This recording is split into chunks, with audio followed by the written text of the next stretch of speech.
Bulletin में सबसे पहले आपको बताएं कि नवाज शरीफ की जायदाद की नीलामी का वक्त शुरू हो चुका है। 88 केनाल रकबे की नीलामी म्यूनिसिपल कॉरपोरेशन हॉल शेखपुरा में जारी है। इसी बारे में मजीद बात कर लेते हैं। मुस्तफ़ा खान हमारे नुमाइंदे हमारे साथ मौजूद हैं। मुस्तफ़ा खान, बताइएगा अभी क्या सूरत हाल है?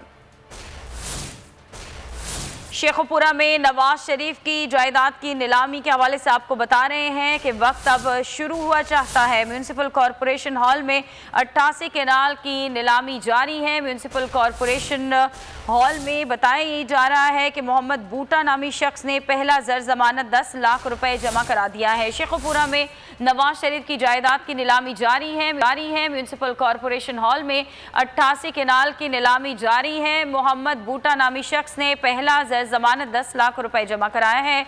शेड्यूल रेट के मुताबिक फी एकड़ जगह की मालियत 70 लाख मुकर्रर की गई है और रकम सरकारी खजाने में जमा कराई जाएगी। इस बारे में रिपोर्ट तैयार की गई है। पहले रिपोर्ट देखिए, फिर हमारे नुमाइंदे मुस्तफ़ा खान से ताज़ा तरीन अपडेट्स लेंगे।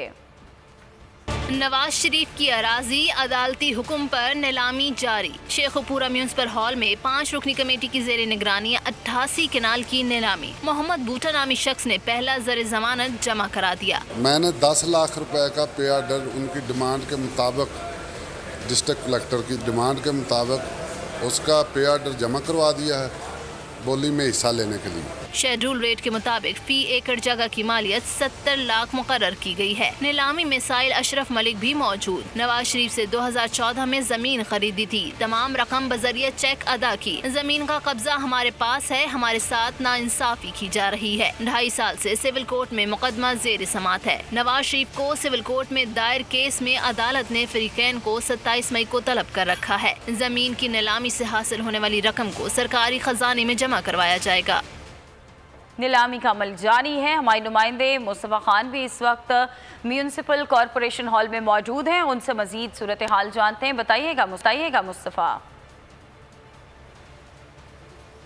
जी बिल्कुल, एहतसाब अदालत की जानिब से साबिक़ वज़ीर-ए-आज़म मियां मोहम्मद नवाज शरीफ की जो 88 केनाल 4.5 मरले रकबा जो है उसको शेखपुरा म्यूनिसिपल कॉरपोरेशन में जो है वो इस टाइम नीलाम किया जा रहा है। इस वक्त अब तक जो है सिर्फ एक शख्स मोहम्मद बूटा के नाम से जो अभी यहाँ पर नीलामी में उन्होंने अपने कागजात जो है यहाँ पर जमा करवाए हैं। इसके साथ साथ मैं आपको बात बताता चलूँ कि जब मेरी ज़िला इंतज़ामिया से बात हुई है तो उनका यही कहना है कि 4 बजे तक जो है वो यहाँ पर इंतज़ार किया जाएगा कि जब तक 3 से ज़ायद अफराद जो है वो यहाँ पर अपनी बिल्डिंग जमा नहीं करवाएंगे तब तक इसकी नीलामी नहीं होगी।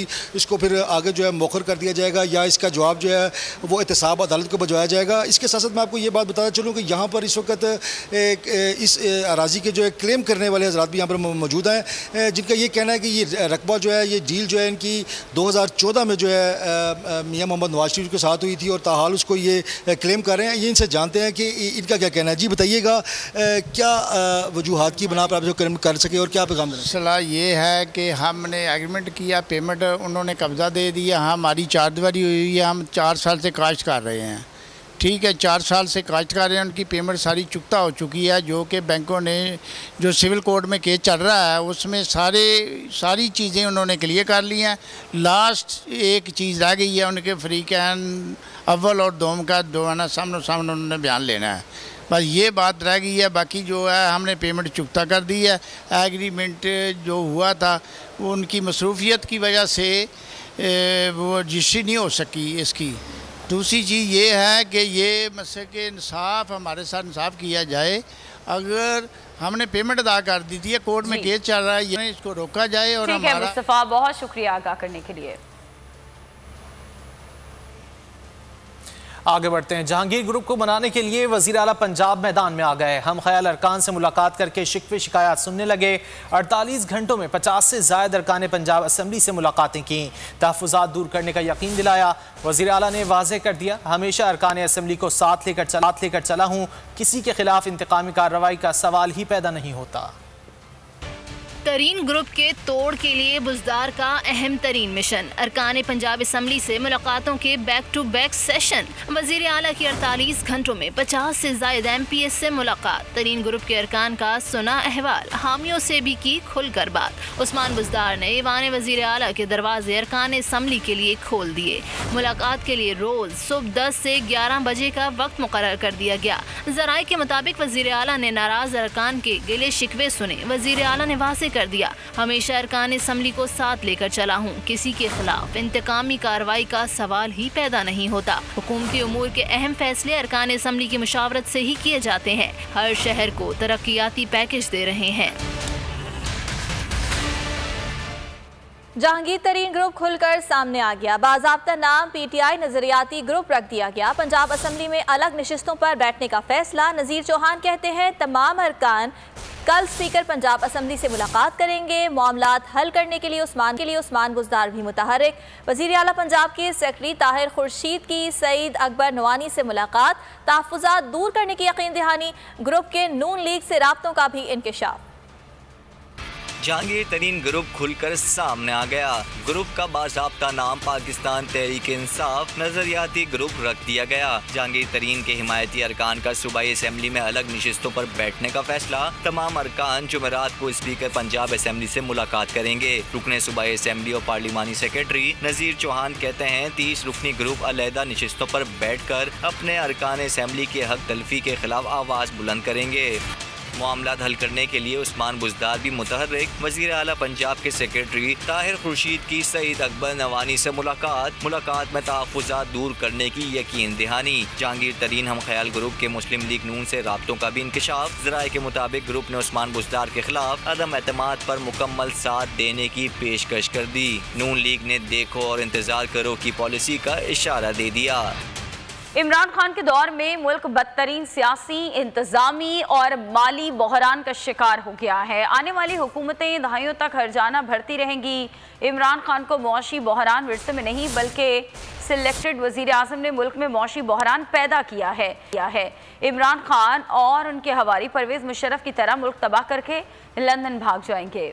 बिलावल भुट्टो जरदारी हुकूमत पर की फिर लफ्जी बमबारी। कहा इमरान खान का मुल्क को खैराती इदारे की तर्ज पर चलाने का तजर्बा बुरी तरह नाकाम हो चुका है। क़याम पाकिस्तान से लेकर अब तक इतनी तबाही अकेले इमरान खान फैला चुके हैं। इमरान खान और उनके हवारी परवेज़ मुशर्रफ की तरह मुल्क को तबाह करके लंदन भाग जाएंगे। PP चेयरमैन ने मजीद कहा कि खदशा है अगर इमरान खान अपनी मुद्दत पूरी कर गए तो मुल्क दिवालिया न हो जाए। इमरान खान मुल्क को इतना बदहाल कर चुके हैं कि आइंदा आने वाली हुकूमतें दहाइयों तक इन जख्मों का हर्जाना भरती रहेंगी। आइंदा कई नस्लों ने इमरान खान की तब्दीली की खौफनाक कीमत अदा करनी है। जिक्र करेंगे खैबर पख्तूनख्वा काबीना का, जिसमें कुछ रद्दोबदल किया गया है। आतिफ खान को एक बार फिर काबीना में शामिल कर लिया गया है। उनको खुराक, साइंस और इंफॉर्मेशन टेक्नोलॉजी की वजारत दे दी गई। इसके अलावा शकील खान को पब्लिक हेल्थ इंजीनियरिंग और फजल शकूर को कानून का कलमदान दे दिया गया। खलीकुर रहमान मुशीर एक्साइज एंड टैक्सेशन होंगे। शफीउल्लाह खान मावने खुसूसी बराए जेल खानाजात मुकर्रर कर दिए गए।